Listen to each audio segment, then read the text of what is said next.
Orlando Avendaño es corresponsal también del grupo Both News. Orlando, ¿qué tal? Buenos días. Buenos días, te digo, pues tú estás en Colombia, pero has estado siguiendo los resultados de las elecciones de Estados Unidos. ¿Qué tal, Orlando? Buenos días. ¿Qué tal? Buenos días también por allá.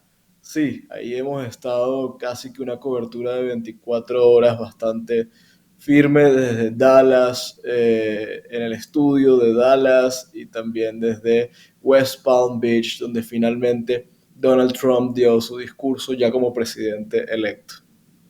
Visto ese discurso de Donald Trump como presidente electo, ¿qué sensación ha sacado tras escucharlo?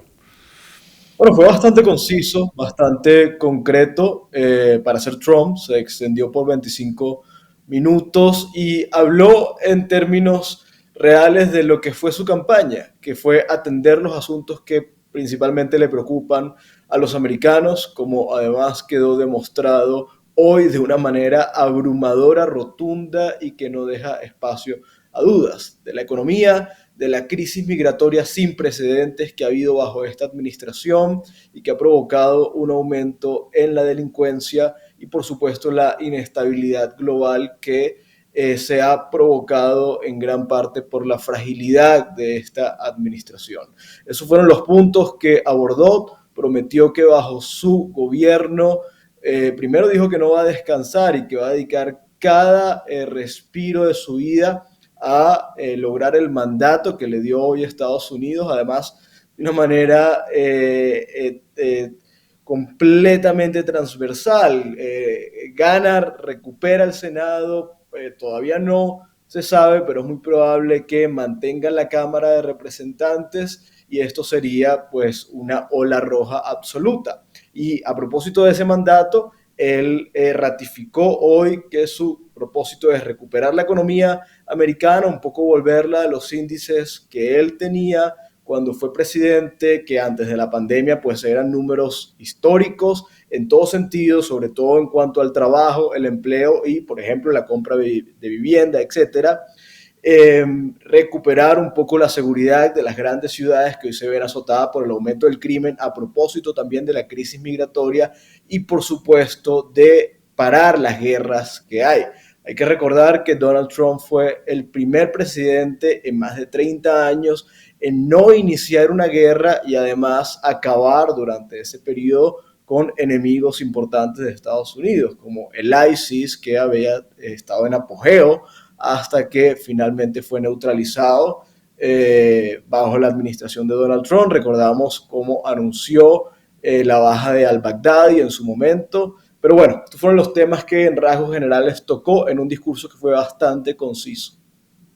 Orlando, ¿qué Donald Trump nos vamos a encontrar en los próximos 4 años? Una vez que tome posesión, será un Donald Trump que corrija al Donald Trump que ya gobernó, matizará algunas posturas, será más extremado en otras. ¿Qué nos podemos encontrar? No, yo creo que no va a ser muy diferente a su primer gobierno. Eso es algo además muy interesante sobre la elección de hoy, de que en el 2016 se decía, y sobre todo uno lo escuchaba de la prensa de afuera, ¿no? Con una manera muy prepotente, diciéndole a los americanos que no sabían en qué se habían metido, que no sabían el error que habían cometido. La diferencia sustancial del voto de hoy es que no solamente lo saben porque lo vivieron en 4 años, sino que además vivieron a la alternativa. Kamala Harris fue gobierno y además dijo recientemente en una entrevista con The View que no cambiaría nada de lo que hizo Joe Biden como presidente. Ahora, ¿qué podemos esperar? Pues vamos a esperar efectivamente una política en cuanto a economía proteccionista. Trump le apuesta a robustecer la economía y la producción nacional, una mezcla de baja de impuestos, incentivos para que las compañías americanas dejen de producir fuera de Estados Unidos y lo hagan adentro. Vamos a ver una política migratoria muy fuerte. La crisis que hay hoy es sin precedentes. Por lo tanto, vamos a ver medidas drásticas para el cierre de la frontera. Él ha prometido esta deportación masiva que por cierto la gente ha apoyado de manera abrumadora. No sé qué tan viable sea, es decir, en términos concretos, qué tanto la pueda ejecutar, pero efectivamente vamos a ver deportaciones. Y yo creo que en el caso de política exterior vamos a ver por un lado un acompañamiento creo que casi pleno a lo que ha sido la política de Benjamin Netanyahu. Creo que Netanyahu es uno de los jefes de Estado que probablemente está más contento hoy.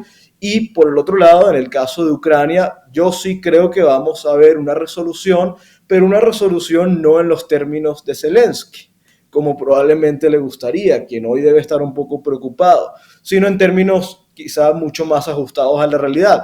Hay un Putin que está ahí, que tiene sus ambiciones, que no se puede molestar extrema porque efectivamente pudiera causar un conflicto mayor y esto hay que resolverlo de una manera realista.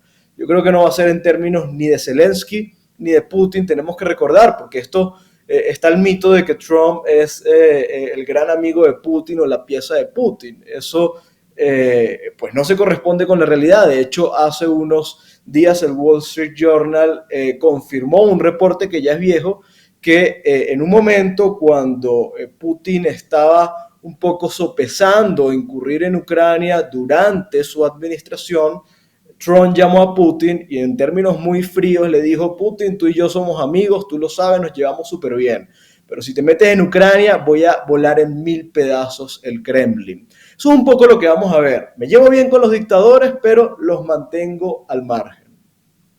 Esto es interesante, esto que nos estás contando, todo lo que puede pasar a partir de ahora en el escenario internacional, pensando en Ucrania, pensando en el conflicto de Israel en este momento de Oriente Medio. Y me gustaría también, Osvaldo, una última valoración sobre lo que puede ocurrir en el otro lado del tablero político en Estados Unidos. Tenemos una Kamala Harris, que fue una candidata de urgencia, de emergencia, tras la retirada de Biden. La derrota electoral obliga a los demócratas a recomponer ya a fondo su partido, su opción política. Bueno, efectivamente, yo creo que se van a producir una serie de reflexiones internas dentro del Partido Demócrata. Es claro que el Partido Demócrata está completamente disociado de lo que la mayoría del país piensa. La sangría que se ha visto por parte del voto hispano ha sido impresionante. Estamos viendo, el triunfo republicano ha sido abrumador y prácticamente absoluto, pero estamos viendo cómo ciudades y condados, incluso excesivamente demócratas, como los distritos de Nueva York, Trump ha tenido un avance considerable. En distritos como Queens, Trump sacó 10 puntos sobre el resultado del 2020. En el Bronx sacó casi 19 puntos sobre el resultado del 2020. Tenemos una elección muy reñida en, por ejemplo, Nueva Jersey. Le saca 4 puntos de ventaja solamente Kamala Harris a Donald Trump, que son bastiones históricamente demócratas. Tenemos, por ejemplo, condados como el condado de Starr en Texas, que desde 1800, no recuerdo exactamente la fecha, pero finales del siglo XIX, no votaba republicano. Es el condado más hispano de Estados Unidos, 97% hispano. Trump lo acaba de ganar con, si no me equivoco, 9 puntos de ventaja. Es decir, lo que estamos viendo es una sangría verdadera y rotunda de hispanos hacia el Partido Republicano. Esto demuestra que el Partido Demócrata desatendió a los hispanos. Yo creo que le abordaron a los hispanos con una retórica ideológica, cuando al hispano lo único que le interesa es poder trabajar y que le alcance la plata para un galón de leche o para echar gasolina. No es lo que está ocurriendo hoy. Por el otro lado, yo creo que la mayoría de los hispanos no se sienten identificados con esta suerte de deriva ideológica progresista que hay hoy en el Partido Demócrata. En el voto negro, por ejemplo, estamos viendo cómo en el caso de Georgia, Trump duplicó el voto negro frente al resultado del 2020. Nuevamente, sigue siendo mayoría en el Partido Demócrata, pero Trump está teniendo desempeños históricos en minorías que tradicionalmente han votado al Partido Demócrata. Yo creo que esto va a provocar que el Partido Demócrata busque moderarse, un poco retomar los principios de ese Partido Demócrata, incluso de Bill Clinton, Partido Demócrata socialmente mucho más sensible que el Partido Republicano, pero al mismo tiempo mucho más moderado en términos económicos.